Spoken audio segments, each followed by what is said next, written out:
Hi friends, welcome to Telugu bus. IPL start అయిపోయింది, ధనాధనగా జరుగుతోంది. మరి 2024 ఐపీఎల్లో ప్లే ఆఫ్స్కి వచ్చే ఆ 4 టీమ్స్ ఏవి? ఈ టెన్షన్ ప్రతి ఒక్కరిలో ఉంది. అయితే ఇప్పుడు మనం ఒక చిన్న అనాలిసిస్ చేద్దాం అనమాట. అంటే ఎవరు వచ్చే ఛాన్సెస్ ఎక్కువగా ఉన్నాయి ప్రెసెంట్ ఉన్న సిచ్యువేషన్ ప్రకారం. అంటే మీరు అనొచ్చు పాయింట్స్ టేబుల్లో ఎవరు టాప్లో ఉంటే వాళ్ళు వచ్చేస్తారు కదా అని చెప్పి. అలా కాదు. సో అంటే ఇప్పుడు చెప్పే టీమ్స్ ఫైనల్గా ప్లే ఆఫ్స్కి వచ్చినా కూడా ఆశ్చర్యపోనవసరం లేదు. సో వీడియో మొత్తం చూడండి, అస్సలు మిస్ అవ్వకండి. ప్రతి ఒక్క టీం గురించి ఎక్స్ప్లెయిన్ చేస్తాను. అండ్ మన ప్రిడిక్షన్స్ ఏమైందో తెలియదు, కానీ లాస్ట్ ఒక వన్ వీక్ కాదు, ఒక 10 డేస్గా ఫెంటాస్టిక్గా నడుస్తుంది అనమాట. సో తప్పకుండా తెలుగు బస్ టెలిగ్రామ్ ఛానల్లో జాయిన్ అవ్వండి. డిస్క్రిప్షన్ బాక్స్లో లింక్ ఉంది. మనం ఎటువంటి అమౌంట్ తీసుకోకుండా, అంటే కొన్ని ఛానల్స్ ఉంటాయన్నమాట, బ్యాక్ టు బ్యాక్ 4-5 రైట్ అవ్వగానే పెయిడ్ పెడతారు. సో మనం అలా కాదు, బ్యాక్ టు బ్యాక్ 10-12 రైట్ అయినా పెయిడ్ పెట్టాము, ఒకవేళ పోయినా కూడా పెయిడ్ పెట్టాము అనమాట. సో మనం ఫ్రీ ప్రిడిక్షన్స్ ప్రొవైడ్ చేస్తున్నాము. డిస్క్రిప్షన్ బాక్స్లో లింక్ ఉంది, వెంటనే వెళ్ళి జాయిన్ అవ్వండి. సో ఫస్ట్ నేను ఒక టీం గురించి చెప్తాను అనమాట. ఖచ్చితంగా ఆ టీం కళ్ళు మూసుకొని ఎటువంటి ప్రాబ్లం లేకుండా ప్లే ఆఫ్స్కి వచ్చేస్తుంది. అది ఏది అంటే రాజస్థాన్ రాయల్స్. అంటే మీరు అనొచ్చు అనమాట, ఏముందబ్బా వాళ్ళు టాప్ ప్లేస్లో ఉన్నారు కదా అందుకే చెప్తున్నాను అని చెప్పి. అలా కాదు. సో ఒకసారి వాళ్ళు ఎన్ని మ్యాచెస్ గెలిచారో చూసుకున్నాము అంటే 4 మ్యాచెస్ ఆడారు, 4 మ్యాచెస్ గెలిచారు. అంటే ఈ వీడియో చేస్తున్న రోజు వాళ్ళకి ఒక మ్యాచ్ ఉంది, అది పక్కన పెట్టేయండి. అంటే ప్రతి టీము దాదాపుగా 14 మ్యాచెస్ ఆడుతుంది. సో 4 మ్యాచెస్ ఆడి 8 పాయింట్స్ సొంతం చేసుకున్నారు. ఇంకా వాళ్ళకు 10 మ్యాచెస్ ఉన్నాయి.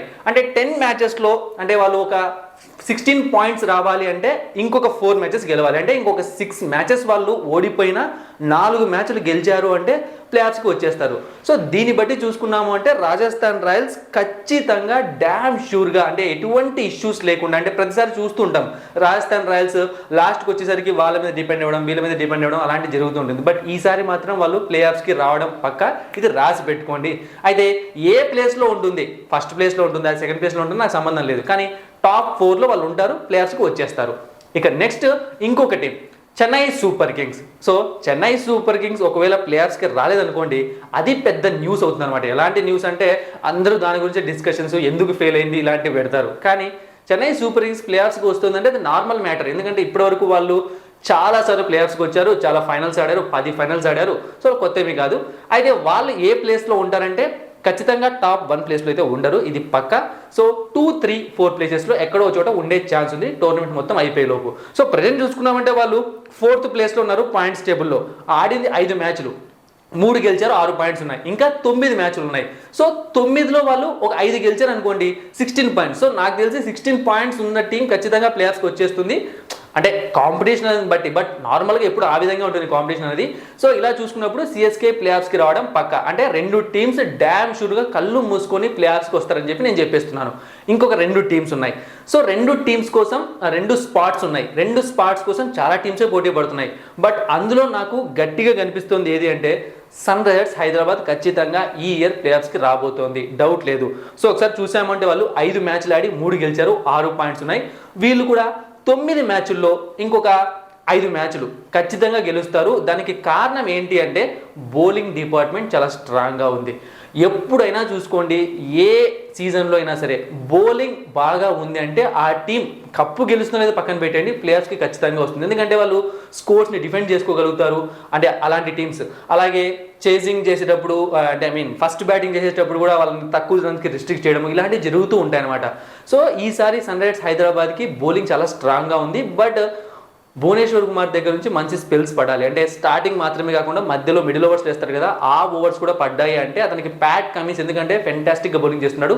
ఆ ఇద్దరు కలిసారంటే ఇక టీంకి ఏ ప్రాబ్లం ఉండదు. సో స్పిన్ ఇష్యూస్ ఉన్నాయి, బట్ నాకు తెలిసి మాత్రం స్పిన్ పిచెస్ ఆడినప్పుడు కొంచెం ఇబ్బంది పడవచ్చు. కానీ వాళ్ళ హోమ్ గ్రౌండ్ మ్యాచ్లు కానీ ఇంకో కొన్ని మ్యాచెస్ ఉన్నాయి. ఇప్పుడు సపోజ్ లక్నో గ్రౌండ్లో ఆడితే ఇలాంటి చోట వాళ్ళు ఖచ్చితంగా గెట్ అయిపోతారు, బౌలింగ్ బాగుంది కాబట్టి.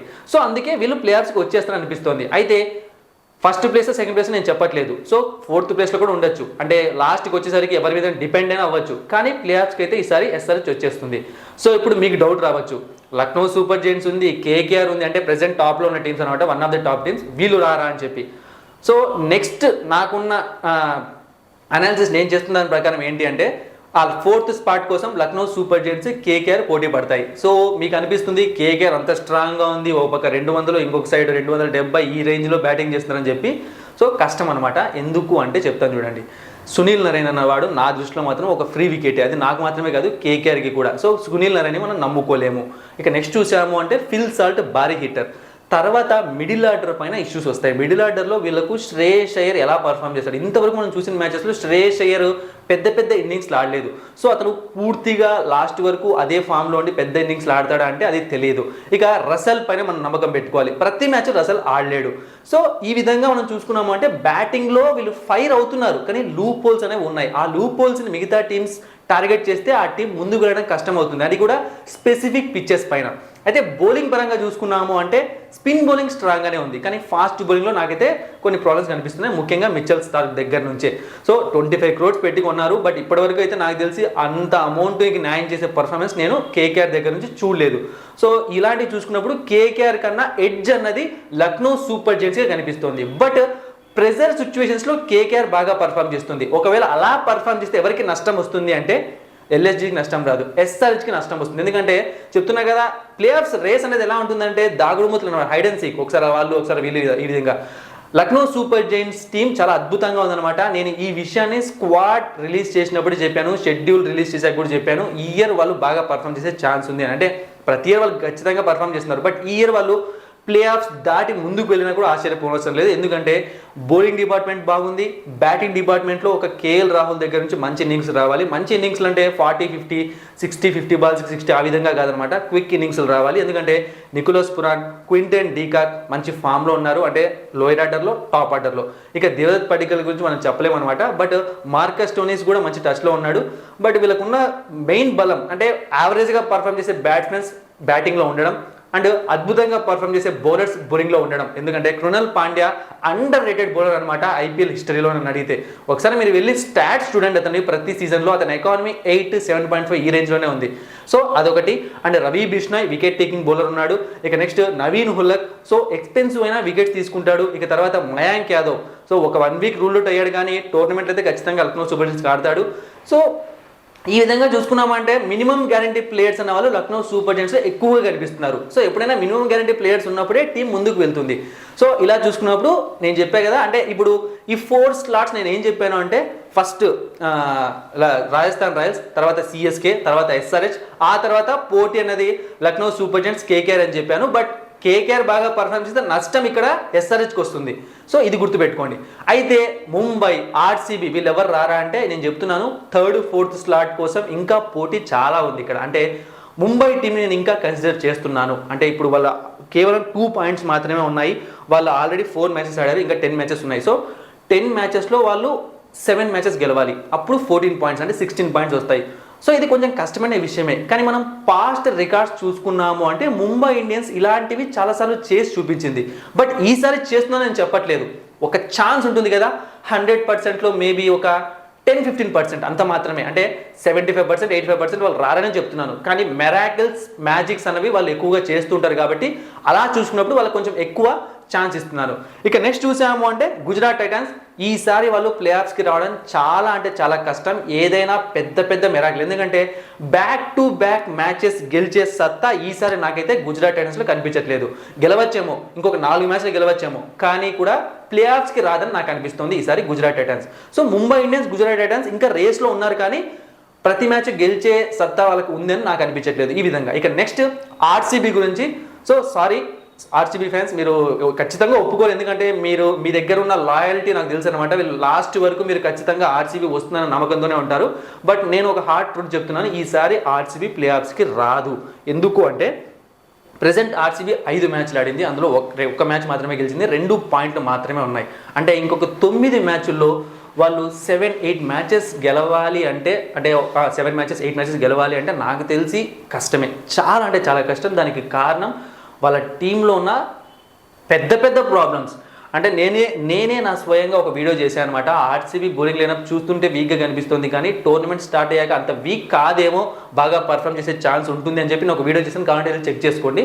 బట్ ఇప్పుడు తేలిపోయింది అనమాట పూర్తిగా, వాళ్ళ బౌలింగ్ డిపార్ట్మెంట్ ఏ మాత్రం స్ట్రాంగ్గా లేదు. దాంతో పాటుగా విరాట్ కోహ్లీకి ఏ ఒక్క బ్యాట్స్మెన్ దగ్గర నుంచి సపోర్ట్ దొరకట్లేదు. So starting matches, home ground matches గెలవకుంటే లీగ్ ముందుకు వెళ్ళే కొద్దీ ప్రతి ఒక్క టీం చాలా స్ట్రాంగ్గా కనిపిస్తుంది. అప్పుడు గెలవడం చాలా కష్టం అన్నమాట.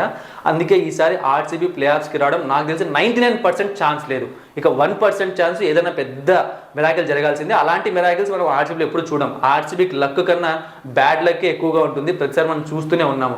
సో ఇక నెక్స్ట్ చూసామంటే పంజాబ్ కింగ్స్ యాజ్ యూజువల్ ఈసారి కూడా వాళ్ళు ఏ 5th ప్లేస్లో 6th ప్లేస్లో ఉండిపోతారు. వాళ్ళు ఖచ్చితంగా ప్లే ఆఫ్స్కి రారు. ఇక ఢిల్లీ క్యాపిటల్స్ ప్లే ఆఫ్స్కి వచ్చే ఛాన్సే లేదు. సో ఇదనమాట పరిస్థితి. సో నాకు తెలిసినంత వరకు ఈసారి 4 స్లాట్స్ కోసం గట్టిగా పోటీ పడుతున్న టీమ్స్ ఏవి అంటే, ఒకటి రాజస్థాన్ రాయల్స్, సిఎస్కే పక్క వచ్చేస్తాయి. ఇక తర్వాత 2 స్లాట్స్ కోసం పోటీ పడుతున్న టీమ్స్ ఏవి అంటే కేకేఆర్, ఎస్ఆర్హెచ్, ఎల్ఎస్జి. సో ఇంకా పోటీలో ఉండే ఛాన్స్ ఉంది అంటే ముంబై, జీటీ. సో ఇదనమాట. మరి మీరు ఎవరు వస్తారనుకుంటున్నారు ప్లే ఆఫ్స్కి? కామెంట్ సెక్షన్లో తెలియజేయండి. Thank you for watching and supporting me. Telugu bus Telegram ఛానల్లో జాయిన్ అవ్వడం మర్చిపోకండి. డిస్క్రిప్షన్ బాక్స్లో లింక్ ఉంది. చాలా అంటే చాలా బెనిఫిట్స్ ఉంటాయి. ప్రెడిక్షన్స్ బాగా రైట్ అవుతున్నాయి. అస్సలు మిస్ అవ్వకండి. మరిన్ని ఇంట్రెస్టింగ్ వీడియోస్ కోసం సబ్స్క్రైబ్ చేయడం మర్చిపోకండి.